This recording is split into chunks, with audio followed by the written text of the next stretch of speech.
తంబి 1000 కోట్లకు పైగా ఆస్తున్న సంబంధం ఇంకా మాదంటావా? దేశమంతా పరపతి గల కుటుంబమాయే. పిల్లకాయలేదో ఆశపడుతున్నారని చెప్పి జరిపించడానికి ఇదేమైనా బొమ్మర పెళ్ళి అయ్యింది. నువ్వు ఊరుకో అండాడు. ఇదిగో తంబి, మీకు సరిదూగే సంబంధం చూసి నీ తోబుట్టుకు పెళ్లి చేయి. దుడ్డు సంగతి నాకు వదిలే. కోట్లైనా నేనుదా ఏర్పాటు చేస్తా. ఈ ప్రపంచంలో ప్రేమను కొనటానికి ఇంకా కరెన్సీ పుట్టలేదు. ప్రేమను పంచుకొని నిజాయితీగా బతకటానికి కోట్లు అక్కర్లేదు. ఇదబారు తంబే. నువ్వు ఉండు బాలా. బిడ్డ నిప్పులాంటోడని తెలుస్తూ ఉండదు కదా.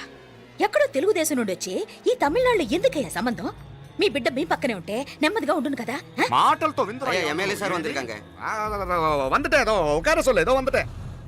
ఇదిగో తంబి, నల్ల కేళే. నా సంగతి నీకు ఇంకా తెలియడం లేదు. నచ్చా ఉంటే కాళ్ళు పట్టుకుంటాను, లేకపోతే కాళ్ళు విరగొట్టిస్తున్నావు. మా సిస్టర్ కూడా మీ వాడిని ఇష్టపడుతుందని ఒకే ఒక కారణం లేకపోతే మక్కిళ్ళ ఎరగదేయటాలు నాకు కొత్త ఏం కాదు. ఉదయ్,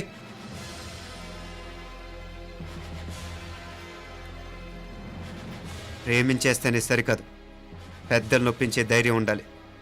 వీరికి వాడితో జీవితం పంచుకోవటం మాకే కాదు, తనకి ఇష్టం లేదు.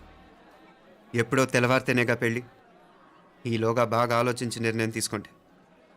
మా అమ్మాయిని కూడా చూపించకుండా మిమ్మల్ని నిర్ణయం తీసుకోమంటాం కరెక్ట్ కాదు. అదిగో ఆ మెట్లు దిగుతూ వస్తుందే, ఆ అమ్మాయి మా సిస్టర్.